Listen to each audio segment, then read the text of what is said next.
Making homemade English muffins. Make a yeast starter. Make the dough.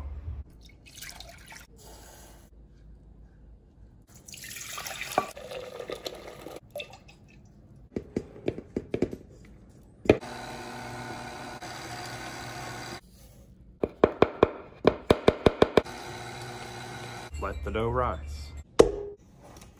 Roll out the dough. Cut out the muffins.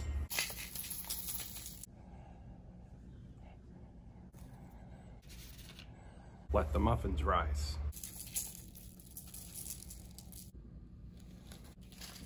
Cook the muffins.